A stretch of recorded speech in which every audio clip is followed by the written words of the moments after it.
know you never say anything smart, so that's just what you do.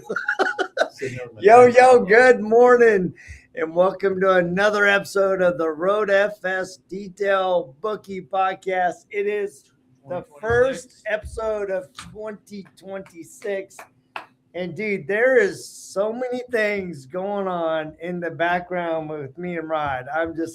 It was late night last night, early morning this morning, and it's just insane. So this is the 8th year we have been doing this, which is insane. We've been doing, we started in 2019. 19 so I guess to 26 is 8 years. Isn't that 7 years? 8, 19, 21, 2, 3, 4, 5, 6. I think you're 8 years. Okay. Obviously, neither one of us are mathematicians. So anyway, we are joined by Brian. And Brian, where are you? Tell everybody who you are, what you are, where you are, and all that good stuff. I'm here in Tomball, Texas. I've been in Texas pretty much my whole life. Started out Pasadena, Texas, Baytown, Texas, doing a couple of shops early on in my career setting, and just kind of grew from there. So I had being in the racing business, NHRA, running Comp Eliminator. My investor basically had me thrashing on his car every other weekend, across the country, during race season. I'd detail his cars on the side or a trailer or race cars, keep it clean in between rounds, and it just kind of escalated from there. So it's been an up and down battle for sure. So yeah, you've had quite that. I actually want to talk about the racing.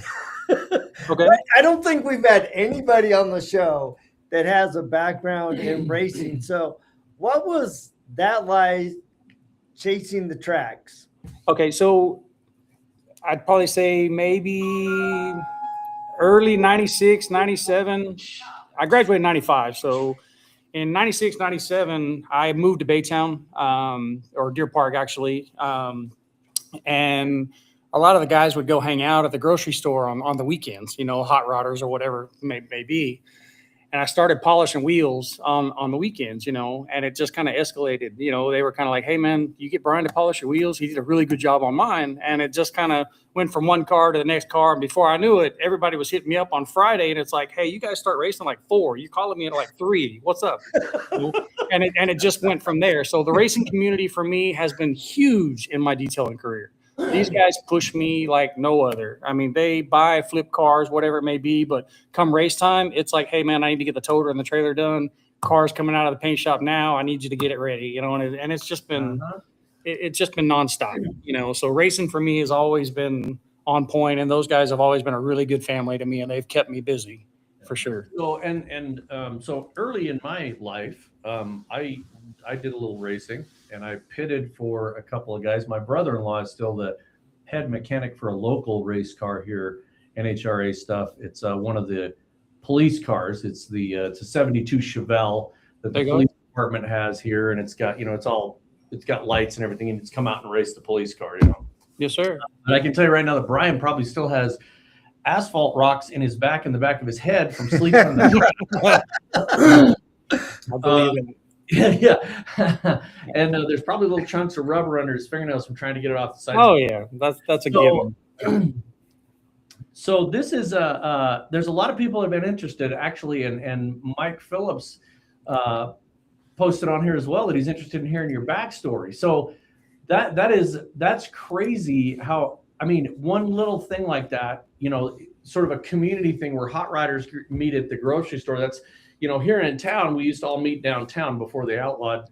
So if you look up Deer Park, Texas, right? So they used to have it's still called Center Street, obviously, but Center Street used to be one of the top hot rodders hangouts. From Friday to Sunday nights. It was just up and down, just roll up and down the street, and the parking lot was full. Full of like just every day. Things that you wouldn't see as a kid, Yeah. Big tire cars, I think that's probably the first time I've ever seen a big fat tire El Camino, It's like, the hell is that, Yeah. It's pretty wild, Yeah. It's interesting. Excuse me. It's interesting when you're in a city street and somebody rolls up in a completely tubbed out, roll cage. Obviously, this is not a car that's driven on the streets a whole lot. But I think that's what the fun of some of this stuff is. There's an event that goes on here in Boise where they'll shut down parts of the city and they'll run it. Absolutely. Crews, and you get people that do that too. You get a full-blown funny car rattling through the streets and breaking windows. And I think the racing communities in general, the one thing they have in common, and since Mike Phillips is on here, it's the same with boat racing. I don't care if it's boats or motorcycles or cars or off-road or drag racing or whatever. Racing communities, they're a tight-knit community. They're a tight group. Absolutely. That makes sense. That once they find somebody like Brian, you polishing, they kind of share that wealth, and everybody wants to get involved in that. And that is one of those things of community, if you will, that those guys and gals that do the racing. I mean, I've seen people donate entire engines at a race. Somebody blows an engine and another crew's like, we got an extra one, and you just don't see that in a lot of other communities, if you will. So now you are now, where are you at located physically today with this shop? Tomball, Texas. Tomball, Texas. And what is that closest to for anybody that doesn't know Texas? We're just right outside of Houston. So they're north of Houston. So yes, sir. Now, and this is your grand opening. So Tommy Davis Jr. reached out to me and said, "Hey, man," Tommy Ramos. Sorry. And Tommy Davis. Do me, Tommy. Don't worry, he gonna mention. He gonna let you hear it. Dude, we're gonna go out to Brian's new shop and help with the grand opening. And we were trying to get out there. We just couldn't fit it in the schedule. So this is a brand new location and facility for you. Everything is brand new, yes, sir. Yeah, we were online yesterday preparing, and you and your guy's name's Matt, right? Yes, sir. Yeah, and they're like, it's really nice to have new things, but it's also kind of a challenge to have new things. Well, see, here's the problem. Jody didn't tell me there was going to be a Cobra. I didn't know there was going to be a Cobra. And he didn't tell me it was going to be for sale, because I would have tried to weasel into a test drive. I don't know if Jody, if you've ever driven a short little fiberglass car with a big block and a stick shift. I have not. But it's insanity, because it's you can flip that thing around backwards in about 3.2 seconds. It'll definitely get out its own way for sure. There's Mr. Rick Vanderlee on there. How you doing, Rick? So let's talk about your evolution of going from NHRA polishing wheels to now owning a suite. Well, I don't own the shop. Roger Brogdon owns the shop. So if you're big into drag racing, you can look up Roger Brogdon, and he was big into pro stock. And did really, really well in his pro stock seasons. I basically have been working on the back half of his car for the last 3 years, and he just pushed me and pushed me and pushed me, and I just kind of let it go through one ear and out the other. And he showed up one day and was like, "Hey, jump on the truck." I was like, "Well, what's the deal?" He's like, "I got us a shop," and he was always talking about it, but we never just we just let it go hand in hand, Well, sure enough, he got a shop. Yeah. So it's been a great opportunity to have him involved and to have him push me as hard as he has. He's not the easiest person to deal with sometimes, but he definitely has the right direction and the know-how for sure. And it's helped me a bunch. So, having guys like Tommy and Rain and Rashid, Brian, I've got quite a big group of guys that are really big in the industry and understand how the industry works. So being a small guy polishing wheels, moving into doing coatings, Barry Teal and Tommy and Zach Worth at Greeley Auto Spa in Colorado. Zach was actually the first person to train me to do ceramics. And we did that with Barry's SB3. And it was an amazing deal for me. And ever since then, I just went in all 100%, no matter what it took. And it's got me pretty far so far. I'm still low man on the totem pole. Mike Phillips will tell you that. Me and my daughter went to his training a couple months back, and we spent some time with him, and his training was pretty amazing. He took somebody that had no idea and she's very comfortable running a buffer, and it's nice to see, you know, whether my garage and she's a senior in high school, so she wants to come and be a part of the industry as well. You know, I just told her just concentrate on school first, and then we'll get everything afterwards. But Mike worked with her, and she loved every minute of it. So for me, that was huge. You know, a lot of these guys came to this grand opening, and they were so family. I mean, everything was just very, very comfortable, you know, and it's hard to have that. So you had mentioned earlier, Rod, that the racing community and how the family is really close together. We blew a motor up in the 4th round. I think we were in Louisiana, I believe. And we had won the race. We blew the motor up. We won the race, but we had to thrash to get the motor back together. So we didn't have an engine lift in the trailer. We didn't have any of that. So I ran down. We got a forklift. And in between rounds of NHRA on an NHRA weekend, well, mind you, there's couldn't even tell you how many people are around, but they watched us thrash for 45 minutes, rip a motor out of this thing and put it back together and get it running in the back of the staging lanes. And it was a pretty intense deal. And everybody was coming together. Some guys running in and out of the trailer with tools. I mean, it's hard to see, you know, unless you're actually there to see it in action. Yeah. So, the other thing I would say is the groups of people that you've mentioned in the detailing industry, it's interesting because you're in the same kind of circles. Mike Phillips, unbelievably supportive of everybody in the industry. Great guy. From the first day I met Mike, he's just been an open book. He's been teaching since the 70s. Oh yeah, I know. And then to jump into the Angelwax crew. Yep, thank you, Richard. There's another guy. So Richard Hutchings with Leather Repair Company, Angelwax. That entire amazing group at Angelwax is Rick Vanderlee. Yeah, Rick and Rashid and Rain Albertson and Tommy and everybody that's involved in that group. They really are. You know, a lot of groups call themselves family, but those guys really are. I have no doubt that they are. And I've had the opportunity to spend some one-on-one time with those guys, and mad respect for that entire crew.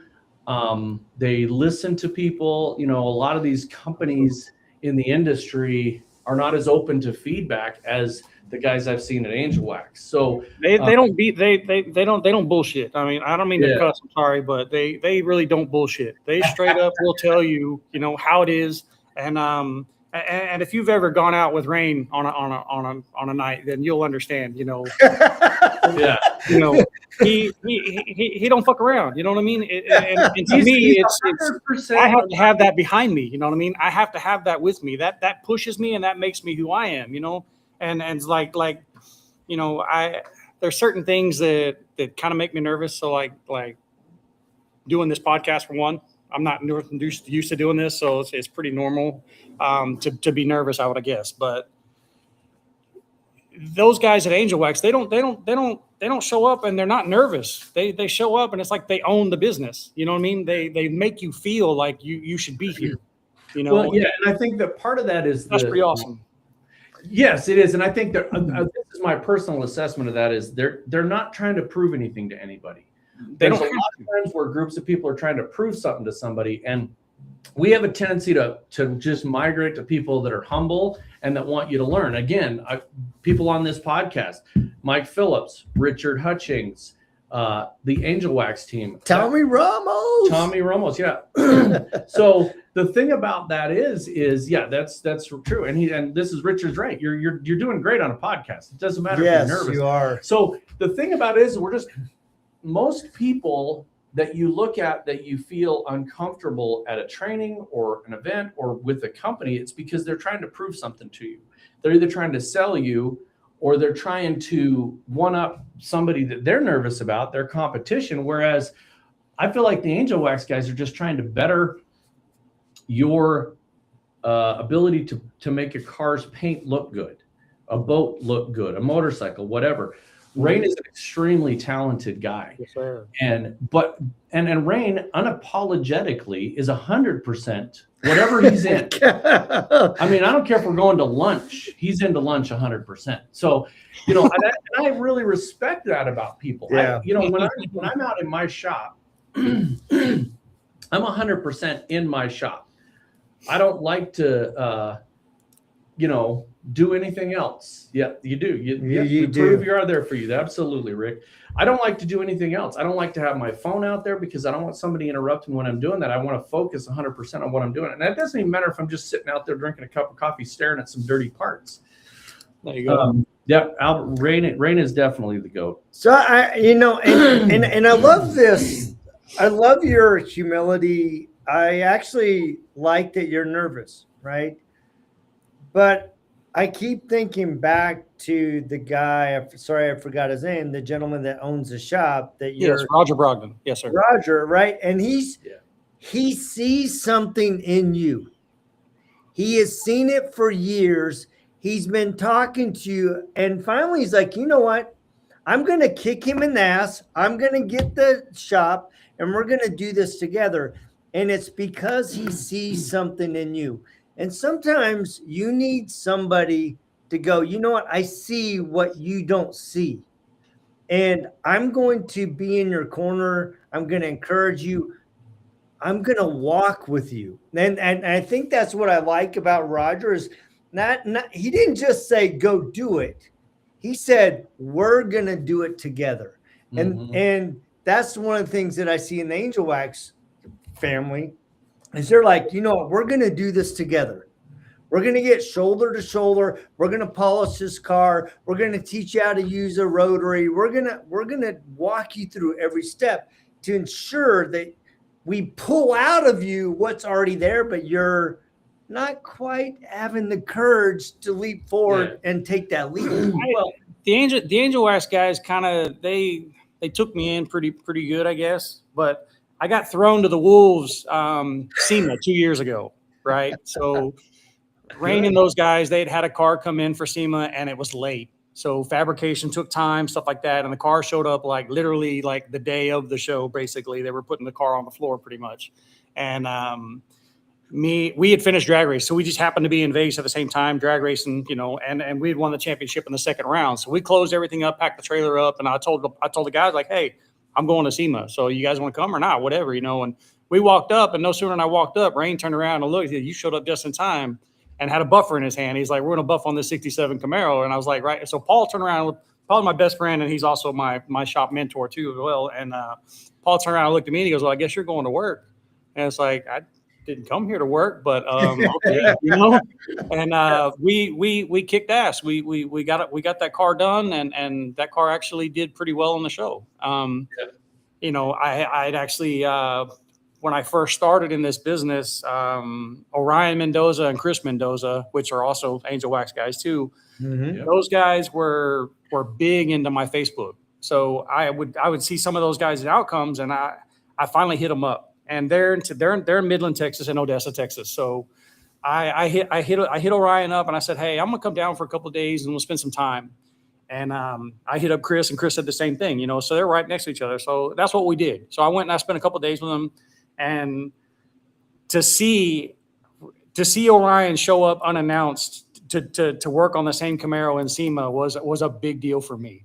That was unexpected, and that was a huge thrown to the wolves by Angelwax. You know what I mean? So it's like, hey, we're a big family, and we're glad to have you. Was a huge highlight in my career. Yeah, that's awesome. Well, and that's I want to go back to something that really impacted me. We have a really unique opportunity. Jody and I are extremely lucky. We get to go to a ton of trainings. We get to be around hundreds and hundreds of people all the time. I actually met Jody at the Lone Star Museum here doing. Yep. So it was pretty cool. Yeah, it was awesome. So one of the things that we see is we get to observe all these groups, and one of the things about Jody and I, we're never going to post anything if we see anything negative or anything like that. We are always there to help people. One of the things I observed at more than one event where Angelwax was there was that other groups will not be sitting there critiquing their own products and discussing how to make them better. But the Angelwax team at a training event, we're training other students, right? There's like 9 students, and there's the Angelwax guys at a break are over talking about how they can improve a product.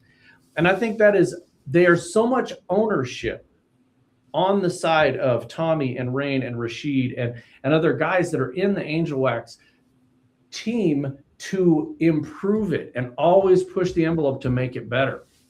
I was, very unique opportunity. A lot of people got it. I'm not special by any means, but I got an opportunity to take a couple of products before they were released and try them out. I've had really good luck. So the Angelwax, there's a wheel coating you guys have that I had when it was just an empty clear bottle, and John gave it to me and said, try it out and see what you think. It's been handling Idaho winters fabulously for 2 years. So I really appreciate companies and individuals that work with companies that are there for the benefit of everybody in the community. And I think that's really awesome. Oh no, here we go. You don't want to know what's up Rick's sleeve now. Yes, we do. I do now, so that's awesome. Yes, we do. So, and that's what I just think that is a rarity, but more people need to do it. More people need to be involved in this to understand that, just like you did. You reached out to some guys that are in the same state. Now, granted, Texas is a pretty big state, but a lot of people won't work with each other. And to have somebody that will work with you in the same state, I think that's also very commendable. That's, you think about other industries, there's a lot of industries that people reach out, but this is a good one for that. I love playing with the industrial. Oh yeah, exactly. If you didn't have context of that would be bad. Right. Hey, you leave me in Mike. Sorry, coming from Mike. There you go. I'm sorry, what can I say? I enjoyed it as well, Mike. Yeah. No, that's awesome. So what's on the? So you're just opening, grand opening now. We have a Cobra in the background, and the fifth caller gets a free. No. You guys are. How big is your facility, and how many cars can you intake? The facility's actually, it's a little over 5,000 square foot. But when you add in the offices and restrooms and all that stuff, it takes away a little bit. But I've got a pretty big size workspace on the other side of that wall that you see. I have a dual car light tunnel, which is pretty good size. That thing's 20. That's 20. I believe it's 26 feet wide. I believe. Wow. So it takes up quite a bit, but I have to have it. Other things, so we're doing PPF and doing the tinning as well. So Brian came in and got a little bit of PPF training. That's going to get further into it, more intense here pretty quick. And then it just trying basically with this shop, I don't want it to just be, like you said, a competitive shop towards somebody else. I want this shop to be used as a training facility for one. Yeah. I'd love to have Mike Phillips come down here and put on something. I've already talked to Jennifer Turkett about holding a deal here. Tommy has already reached out saying, hey, they want to do something in the first quarterly. So the first thing Rashid did when he came in the grand opening was not necessarily shake my hand and give me a hug, but he grabbed a measuring tape and measured the door to see if he could fit a boat inside. So things are definitely going to come around for sure. Yeah. The shop, like I said, the goals for the shop is to give back to the community. That is my vision. And the basically a lot of the people that have stood behind me for so many years is I'd love to give that return, Yeah. There's still a whole lot that I need to learn. I could probably spend the next 3 weeks with Mike and make him really sick of me. You know what I mean? But his way of teaching, and well, for me, I can't learn it if I see it on a chalkboard. You know what I mean? I have to have my hands on. Mike don't have a chair in his facility. So you're standing up the entire time, hours on end, and you got a tool in your hand. And to me, that's the only way to learn it. You know what I mean? Pardon my mouth, but you're not going to learn unless you fuck it up. You know what I mean? Yeah, so exactly. And I think he teaches you how not to do that, the right way. And I think that's just as important. And it's the inverse side of things, right? The yin and the yang. It's really good to know how to do it, but it's also good to know. And that's what I tell people. We talked to a really young kid. He was about 17 years old one 18. Year. This is years ago at Detailers of Las Vegas barbecue after night drinking soiree. And he said, I've got a polisher. I've had this polisher for 3 months and I'm scared to use it. And I said, go to a junkyard and get a hood or a trunk and go burn through it. Burn, baby. Screw it up. Learn what it takes to screw it up. Put a little gap band in the back there. I have what I call the wall of shame.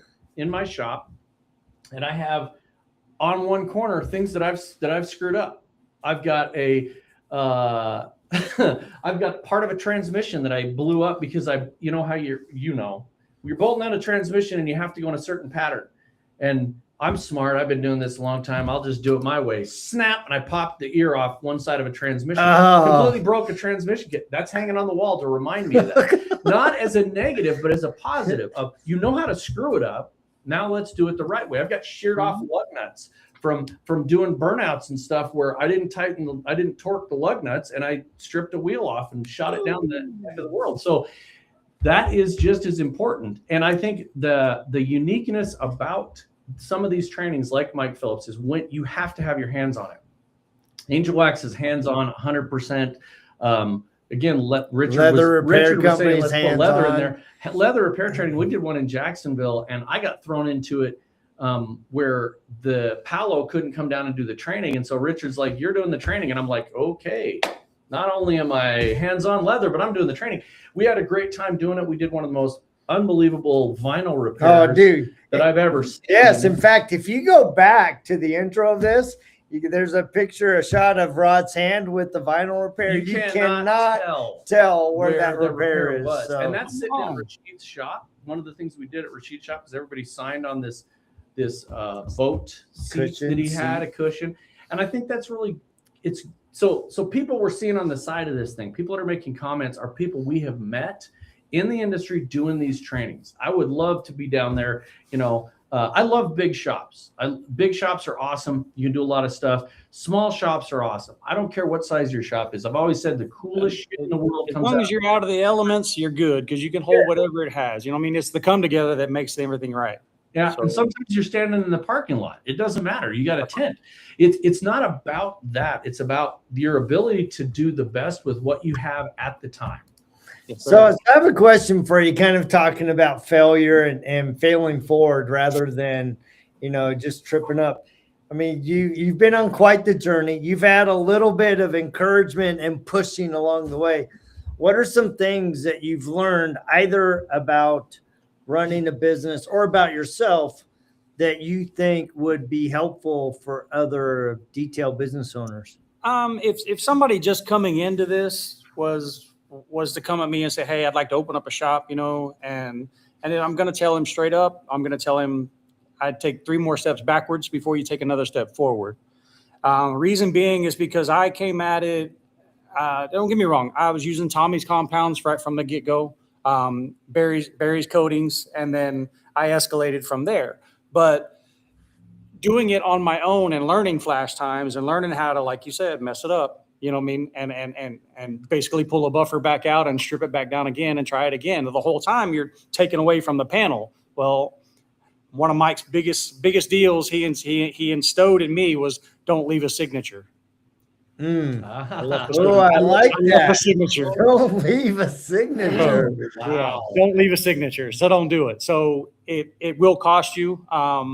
The only other mistake I've made that was a real costly mistake was I had a Cessna airplane, and I learned the hard way, just cleaning glass, clean the plane, but I had it all done, got it coated, did it all right. But when you clean glass on a composite, it's up and down. It's no sideways, left or right, swirls, nothing. So basically the pilot came at me and said, "Hey, I took the plane out and the sun shined on the glass and I was completely blinded." So $5,000 later, it didn't cost me nothing because we polished it back out, but it was a $5,000 piece of learning equipment that I wouldn't wish on anybody.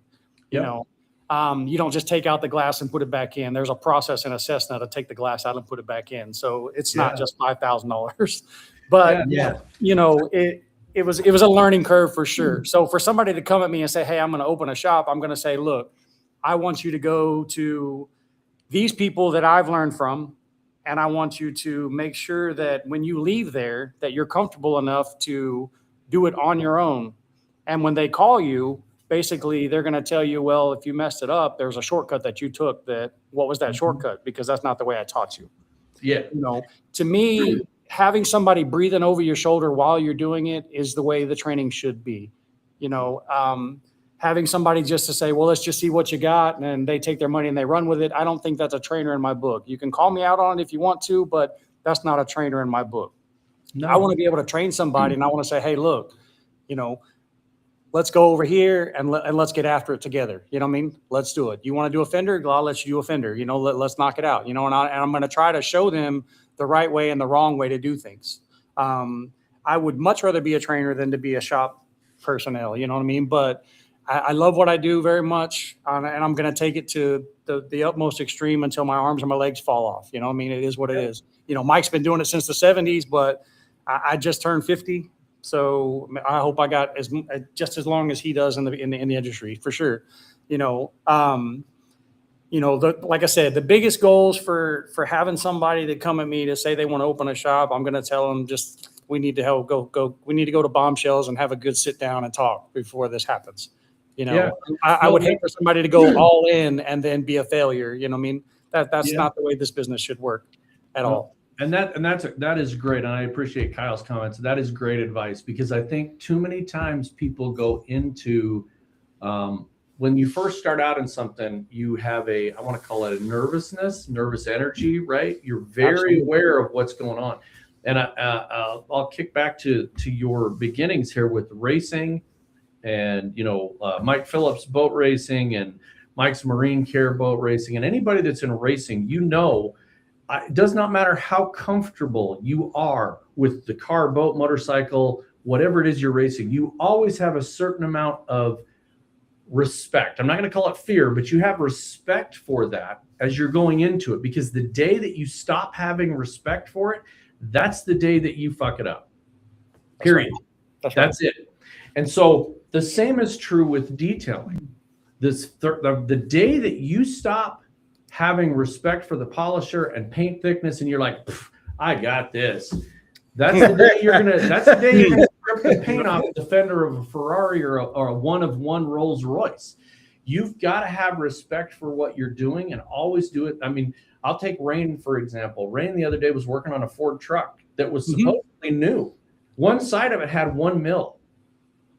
And now the day that you think, oh, this is brand new, it's got 6 mils, whatever. I measured it in 2 spots. Let's go to town. You just bought a paint job. That's right. That's not the end of the world, but that's a lot of money. And with aircraft, I mean, good thing it was a windshield and it didn't cause an accident. Absolutely. But in aviation detailing, you can take somebody out doing that if you do the wrong thing. So always have respect for what you're doing and understand that there's a risk to everything you're doing. That's right. Leaving a signature is not somebody it's not something that you ever want to do, by no means. And in this industry, unfortunately, your name is all you got. So you mess it up one good time, it goes viral and you're done. You know what I mean? So it's hard to take that as a grasp, and as much money that is being spent, not just in this shop alone, but just across the country in all the shops. I mean, all it takes is the one time to mess it up. You know what I mean? And you lose out big time. So you have to take it 100%, and you have to take it very serious. You know. And the other thing you have to do is when you do screw it up, no matter how big it is, you have to own that. You have to own it. Absolutely. You do what you can to fix it. And this is, it's exactly right. I'm nervous today. Richard does some stuff he works on one of one, right? He's restored the Concorde in England. He did George Michael's leather couch. These are one of Dr. Dre's leather jacket. You can't screw that up. But if you did have an issue, you've got to own the issue and know how to fix it. And so it kind of comes full circle, because knowing what to do, Jody, we talk about it a lot. I work on cars. I don't do it professionally as far as I don't do it for other people, but I've done a lot of restorations, and I used to do restorations. I paint. The reason I paint is because I screwed up stuff when I was younger, and I had to figure out how to fix it. I probably have never told this story. When I was younger, my mother has a set of antique china that my grandmother was an antique dealer. And we had a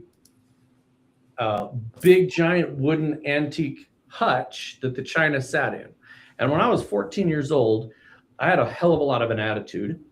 And my mother told me to do something very, very simple, like clean my room. And she wasn't home. And I got pissed. And I went and I started kicking the china cabinet. Oh, gosh. Ooh. And I kicked in the wooden doors. Luckily, I didn't break any of the china or wouldn't be here today. But my mother came home and she literally told my friend that was in the room, she said, I need you to go home because I don't want you to see me kill Rod. So he went home. He was like, see ya. And then when my father got home, I thought I was dead. So my father he's a truck driver his entire life. He's got the grip strength of like a grizzly bear. He was mad because he put his hand on the back of your neck, and the harder he squoze, the more pissed off he was. And I thought for sure he was going to come home, raise his voice, kill me. He was very, very calm. And he grabbed me by the back of the neck, and he had a little bit of pressure. And he took me out and he opened the garage, and he did woodworking. He had a lot of woodworking tools. And he said, here are all the tools. When you're done fixing that cabinet, it's going to look like God created it. And then he left me in the garage. A couple minutes later, he came back and he said, and by the way, if I would have been home, you would be dead. So I learned how to do woodworking at a very young age because of my life depended on it. So that was a very, very valuable lesson to me. So that's one of those things you cannot value that enough. Of screwing up helps you to do things, and that is absolutely business. That is detailing. That is your life. The statement somebody made earlier, bet you're not going to do that again. I can guarantee you I didn't kick anything again ever, because and by the way, just for those of you that are worried, the china cabinet did look like God created it when I was done, and I was able to go to bed that night without any injury. So yeah, no kicking china cabinets for sure. No kicking china cabinets. Yeah. Well, and I appreciate your advice, right? Because I think a lot of detailers, they're in a rush. They're in a hurry to get to the shop, right? There is. Michael said it, or Mike said it took him 30 years to get a shop. Mm-hmm. And yesterday I had a conversation. A guy reached out to me.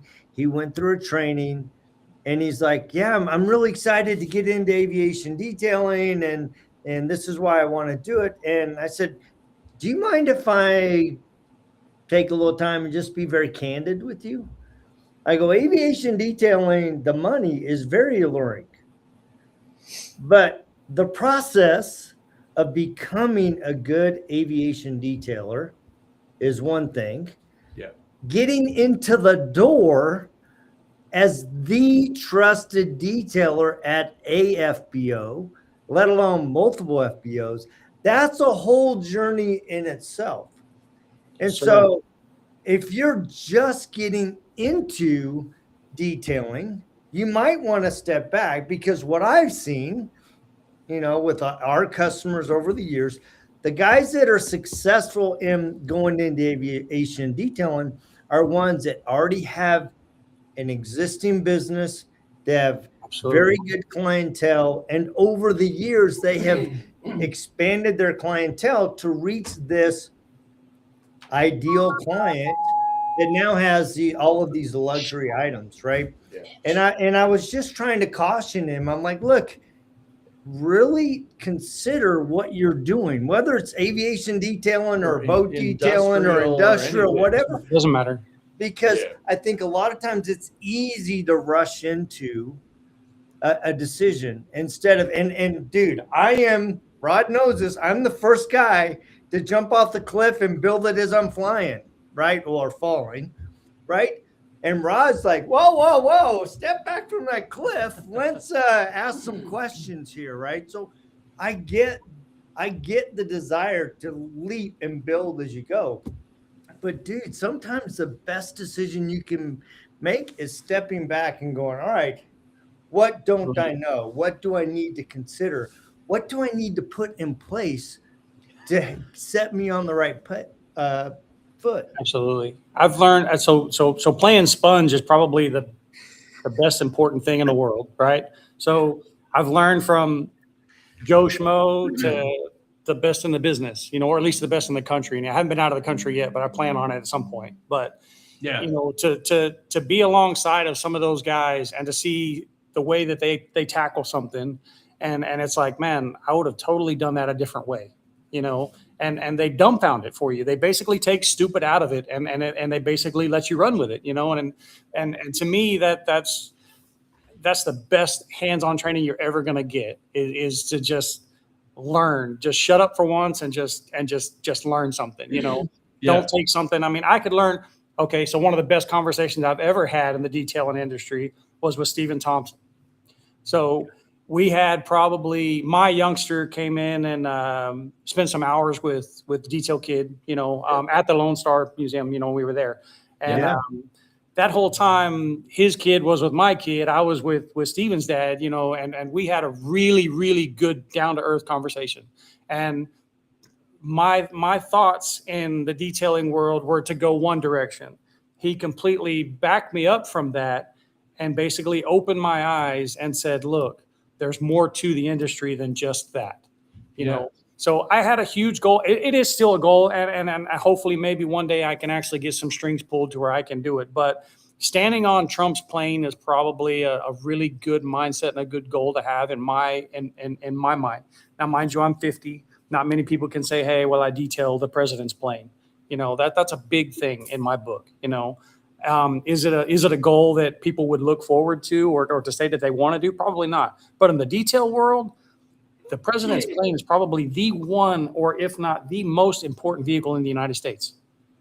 So that's pretty good piece of metal to put your hands on, and a spokespiece. But when Stephen and I had that conversation, I was at Mike Phillips' shop within 2 months, and it was just a world of opening, talking with Tommy and these guys, and learning their ways and their way of thinking when it comes into the business and how to make it better and how to make it grow. And like you said, not be in competition with somebody else, but to just be humble enough to sit back with popcorn and watch it grow,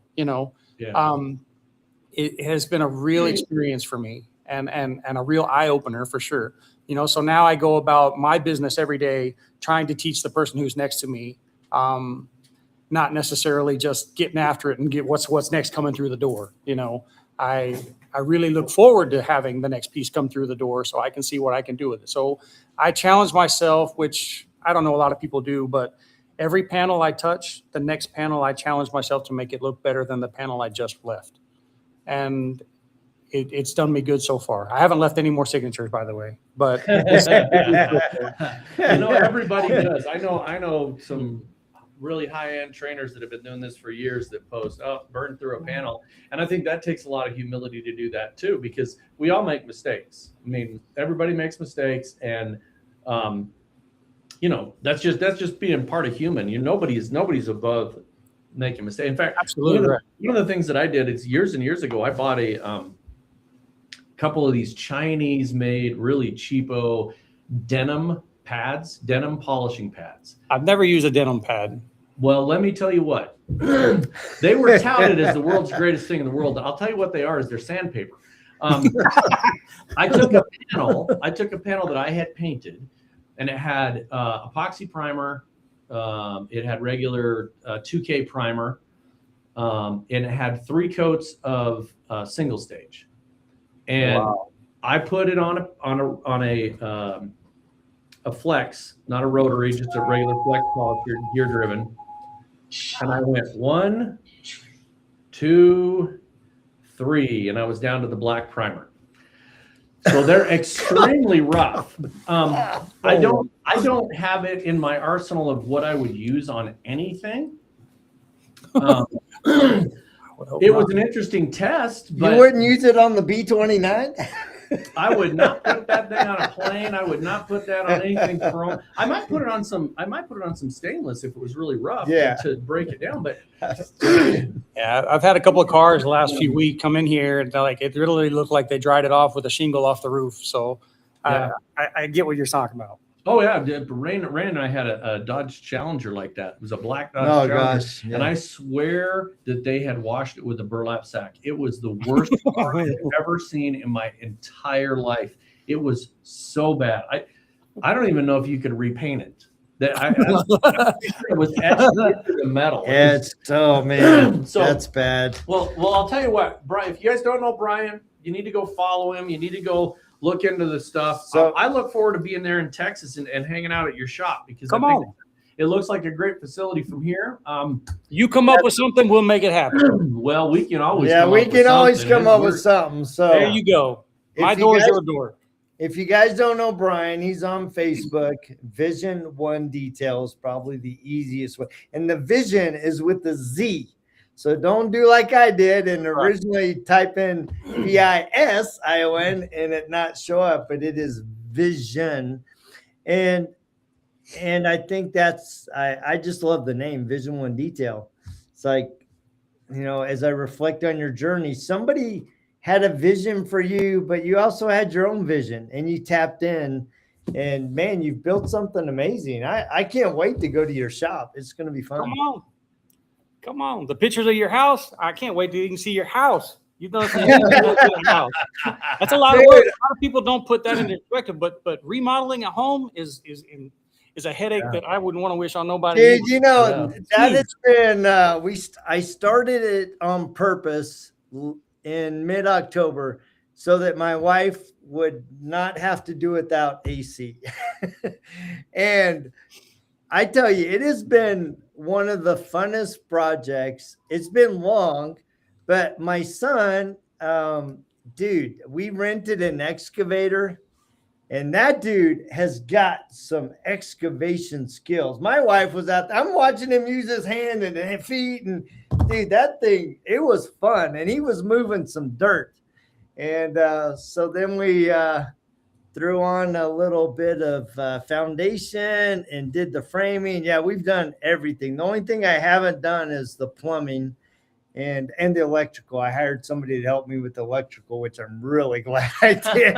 It's like, God. Yeah, everybody's got something. But yeah, it's been an adventure. And I think every one of my kids have had a little bit of time either on the roof or framing or on the floor. And so my kids have enjoyed several of my projects. Yeah, it's been fun. In fact, I had surgery in September and I've been out. I couldn't lift anything with my hand. And my 22-year-old daughter put a 3.5-inch lift kit on my new Jeep. So that's freaking awesome. I know. And our kids. It's a job in itself for sure. Absolutely. Yeah. She said to me, and when we were done, she said, "Well, that's the first and last Jeep I will ever lift." That's awesome. So everybody always says Mopar, mow bolts. When you got 9 or 10 bolts for a battery tray, you already know you're in a situation. Right. That's funny, man. Well, Brian, thank you so much for having me. I appreciate it. Yeah, absolutely, dude. It's we're so excited to get to know you a little bit better and hear your backstory. And you mentioned earlier we got an event. You guys are you're more than welcome to come on with it. So let's see what Mike says. I don't know if I can fit all. Steve and his son. This 2-day class I taught with Jason Rose and Sarah Coleman Leonard and the American Missile Cartoon. This class can you read? Nobody can hear you mumbling. Including wet sanding a 1970 Plymouth 440. Oh man, CUDA and a 1962 Chevy. There's a link. Biscayne Pro Street. Yeah. Oh baby. Yeah, there's a link to this if you'd like to go see it. Because Sarah actually, he mentioned Sarah. Sarah actually offered to come down and train my daughter Jackie for no money at all. She said that she would love to do it. So there's another one right there. There's another one that is high in my book for sure. Just fabulous. In fact, my Sarah is an angel. I mean, in disguise and in real life. I mean, she's also a Frenchie owner, so she's real close to my book. Yeah. Well, that's the thing is when we go out to eat with Sarah, we always make sure the restaurant is dog friendly because we bring this absolutely right over with us. Little Mr. Attitude. So you guys, if you guys are going to FTE, you've got to come look up Jody and I. you've got to go out. You got to go to the Angelwax team. You've got to go check out Mike Phillips and Rupes. So I'm going to do a little bit of encouragement yet for Mobile Tech Expo. So you guys know that there is a paint correction competition. Last year was the inaugural year. They're having it again this year.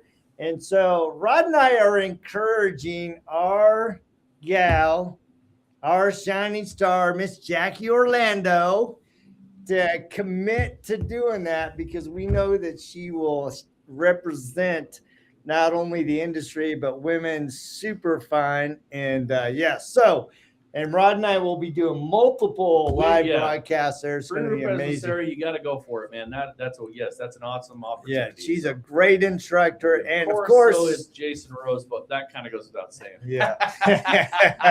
Yeah. So Dude. that is one of those things. Go to Mobile Tech Expo, get your hands on some of the stuff. Go check out that polishing competition. It's fabulous. You get to get your hands on stuff. John Hogue from Angelwax is always handing out something special. Usually it involves whiskey. Okay, and I'm just going to say, all right, there are some key points that you're going to need to attend at Mobile Tech Expo. Number one, Education Day in the morning. Rod and I are kicking it off to celebrate 25 years of Mobile Tech Expo. Right. We are also doing, so we are the MCs. We're kicking it off. Then we're also doing a training event. We'll be talking about earning and keeping customers for life. Yep. And then Rod has something really cool planned for the IDA Gala Awards banquet. You got to go to it. You don't want to miss it. Rod's always leveling up. So, And Rick Vanderlee, there's a party at their house. Yeah, party at the Angelwax house all the time. I think Pitbull's going to be sponsoring it this year. Mr. Worldwide. Mr. Worldwide. Nice. So you guys go to MT, go check it out. It's awesome. And we will be there and we will see you next week. Jody may or may not be here. And I have a special guest that might be in the house, like live guest in the house. We'll see. We're trying to. I've asked that person to come in house. Yep. I told that person that you would like. So you guys got to tune in next week. It's going to be cool. 2026 is going to be an awesome year. We're going to be kicking off tons of stuff, and we're going to be starting to promote stuff even for 2027. Tune in. So we will take you guys same time, same bat channel, just next week. See ya.